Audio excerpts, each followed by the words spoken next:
The idea for the Rolligon actually came from the Eskimo.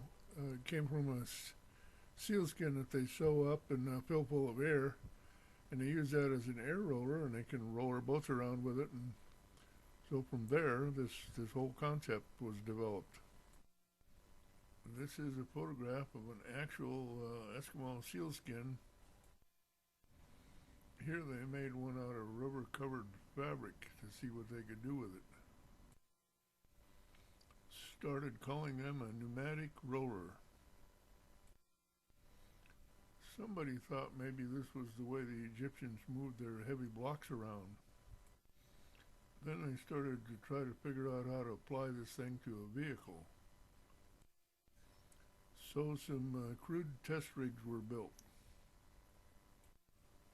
One of the rubber companies made these big bladders like this out, and they filled them full of fuel and just rolled them along the ground. When a vehicle was finally built, they found out it would do all kind of neat things like this, driving over a ditch with a couple of logs over the top of it. They found the thing would climb a vertical wall, and it would go over ditches with ease. Traveling over sand dunes was no problem. It could climb a sand dune. Very difficult to even walk up something like that.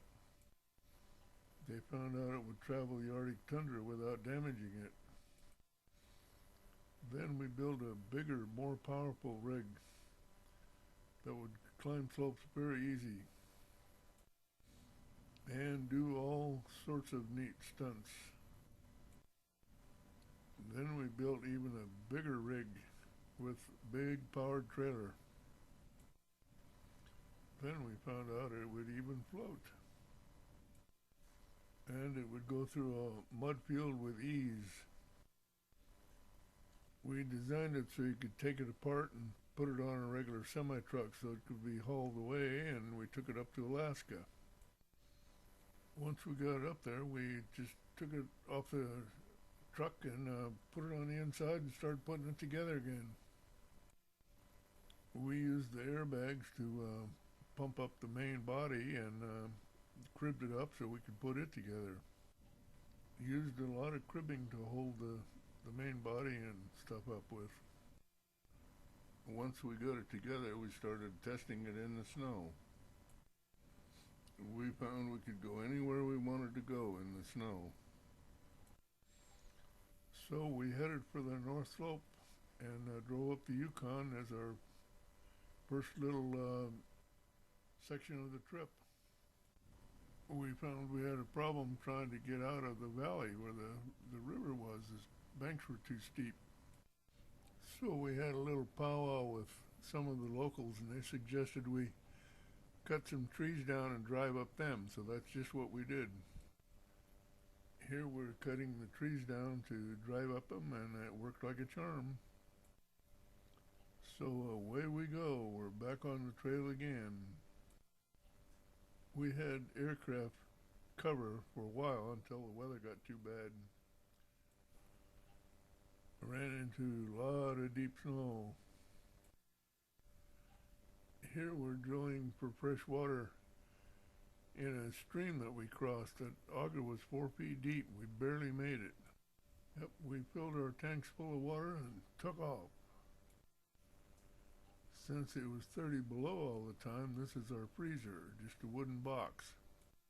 Whiteouts were common. Ran into a lot of these washouts, gullies, but we got through them all right. Pretty scary to start with, but then we learned they were no problem for us. This was scary. We fell into a hot springs. That water was so warm you could take a swim in it. One time the slope was so steep and the snow so deep we had to lay planks down and drive up the planks in order to make it up. Very, very tricky driving up this condition. Well, we made it to Dead Horse, North Slope of Alaska without any major problems. A A reporter from the Inquirer heard that this machine could run over you without killing you, and so he wanted to try it. So he lived to tell about it. Vehicles of this type are still used in the North Slope of Alaska to this very day. Next, we moved to the deserts of Kuwait and Saudi Arabia for more testing. Like in Alaska, we carried our house right on the vehicle wherever we went. Some trucks had gotten stuck in the mud here, so we decided to drive through that area and see what happened. We got through there with no problem.